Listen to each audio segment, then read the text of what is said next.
Now, I've been doing quite a few videos here lately on gear, looking at it from all kinds of different angles. And the reason I do is because I keep getting good questions from you, my viewers. And here's one that I thought was pretty pertinent and worth diving into. Someone asked, does buying an AEROSTICH or a Climb or a Revit jacket that costs $800, does that make you any safer than buying a less expensive jacket? Well, again, I thought that was a good question, so let's dive into it. Of course, the honest answer to that question is no. Just spending a lot of money doesn't necessarily make you safer than buying a less expensive jacket. Right, you can get a jacket that is CE rated, that is for slide, abrasion resistant, that is $400, that actually can work better than something that is in that $800 range. Case in point, Climb has two jackets, one that I have used for a number of years before switching over to AEROSTICH, and that is the Latitude jacket. Right now it goes for about $800, and it has a CE slide rating of A. On the other hand, they have a $430 jacket, the Climb Induction jacket, that is a mesh jacket that has a higher CE slide rating of AA. So why? Well, because the carbonite mesh that they use in that jacket is denser and tougher than the Cordura that they use in the more expensive jacket. A CE A-rated jacket should provide you with 5 seconds of slide at 50 kilometers per hour, or that works out to 31 miles per hour. A AA rated jacket would provide you 5 seconds of slide at 75 kilometers per hour, or about 46 miles per hour. And finally, a AAA rated jacket would provide you with 5 seconds of slide at 125 kilometers per hour, which works out to 77 miles per hour. So typically, AAA rated jackets or pants are made of leather, like a leather tracksuit or possibly a Kevlar lined jean, right? Some of those full Kevlar lined jeans have really excellent slide protection. Now, while you may indeed go out and get yourself a pair of Kevlar lined jeans, most of us are not going to ride around in a full tracksuit all the time. It just isn't practical. It's not very comfortable. Most of us are going to find jacket and pants in that A to AA rating standard. So given all of this that we just talked about, why would anybody spend $800 on a product that has lower slide rating than a $430 product? Well, the answer is that that's not the only reason that we buy motorcycle jackets. Yes, we want to get some protection, but we also buy it for other reasons like protection from the weather. Now, how I ride plays a big role in the garments that I choose. I'm a touring rider. I go out and I do 30, 60-day rides, so I want products that are, of course, going to give me some kind of protection if I go down in a crash, or protection from crashing. For example, when I bought my AEROSTICH Darien jacket, I did have safety in mind, and I chose the high-vis yellow for the color, because again, I'm hoping that cars will see me better with that. And also, I chose the 500 denier Cordura, again, to just give me that little extra slide protection over the lighter weight model that they also offer. But with that said, I also chose my garment for comfort, ease of use, practicality, and as I said before, protection from the weather. Because as I'm riding for those long periods of time, I am going to run into all kinds of weather conditions. And I have to admit that that makes up about 70% of the reason that I decided to go with a product like the AEROSTICH Darien jacket. Another thing that I think is really important to consider is that all of these ratings and things, they don't guarantee that you're going to be safe from injury if you get in a crash, right? Yeah, we want to get things that we believe at least are going to help us prevent road rash and other soft tissue injuries. That's why we wear the Cordura or the leather jackets. That's why we use elbow pads and shoulder pads and back pads, right? We want to get all the protection that we can get, but we have to be realistic in what that is actually giving us. So as I just said, all of that stuff is really going to give us protection from soft tissue injuries. That is bumps and bruises and road rash, maybe some heavier contusions, but what they don't save us from is fractures, right? If you collide with an object, collide with a car or a tree, right, chances are you're going to break things, right?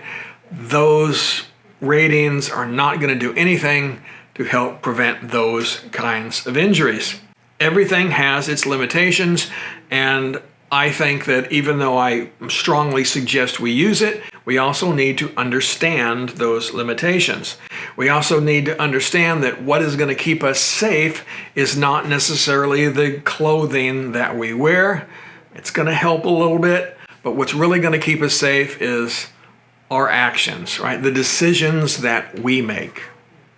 Now, if a jacket or a pair of pants doesn't have a CE rating, does that necessarily mean that it's not going to provide some degree of protection? And the answer to that is no. Just because a product doesn't have a CE rating, it doesn't mean that it isn't going to provide some degree of protection. A good example of that is AEROSTICH. Right? They are not a CE rated product. Right? They do not send their gear over to Europe to get it tested. Right, their primary market is here in the United States and in the rest of North America. So it just doesn't behoove them to spend all that money, again, to send it over and have it rated for a market they really don't participate in.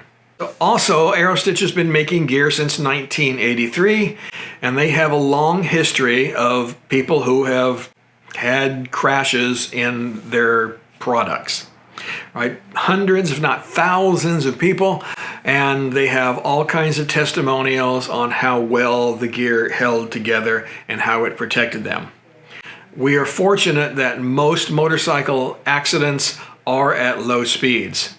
Right? And if they are at higher speeds, well, as we mentioned before, all this gear doesn't really help protect us all that much, again, when those speeds get up there over 50 miles an hour.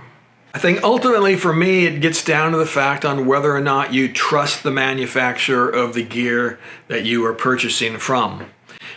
And as I said, AEROSTICH does have this history, this 40-year history of making great products. So I have reason to trust them that they are going to help protect me in the event of a crash, regardless of whether they are CE rated or not.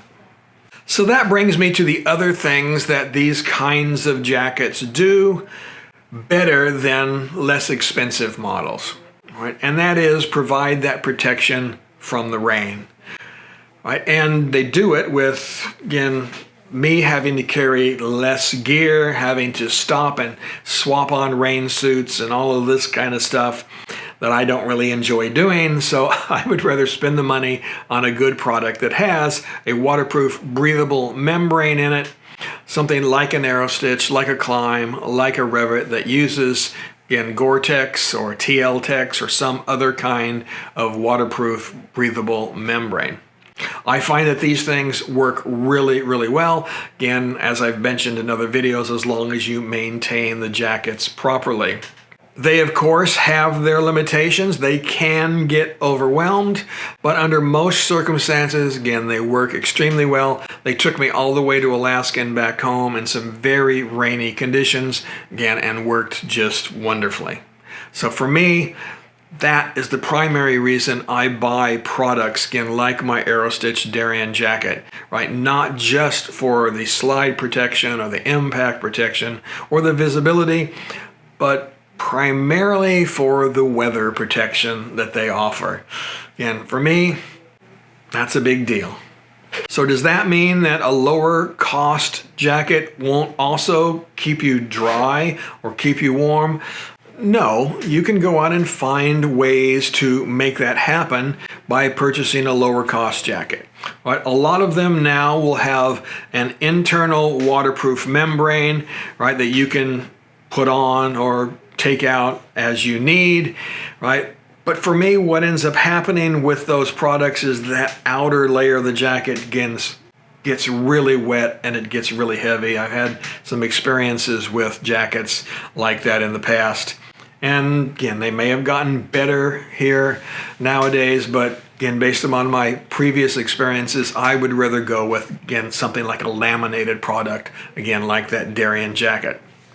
And of course, another thing that you can do is you can go out and buy a rain suit, something to go over your jackets to keep you dry that way. Again, absolutely fine thing to do if that's the way that you choose to go. Again, for me in the past, I've just found that those products tend to be bulky, right? They tend to take up a lot of room in my saddlebag that I would rather use for other things, like cameras and stuff. Right? So it really just depends upon your needs. There are more than one way to skin a cat, as I always say, more than one way to accomplish a goal. Right? Buying something like the Darien jacket that has that inner waterproof membrane, well, that's one way to do it. Right? I think a good way to do it. That's why I went with that product. Right? But there are other ways to go as well. Now, if you want to check out AEROSTICH products, there's a link in the description of this video. You can go out and check out all of their gear that's made right here in the United States in Duluth, Minnesota, by hand by their very capable staff. Now, I do get a small commission on any sales that come from you clicking that link, and it helps to keep these videos coming. So if you have any questions, well, throw them down in the comments. I'm happy to answer them as best I can. And as always, you have to make your own decision, right? Listen to what I have to say. Go on, listen to what other people have to say. Look at your budget. Look at how you want to travel, again, and make your own decision, right? All right, guys, that's it. So as always, ride safe and keep squeezing your lemon.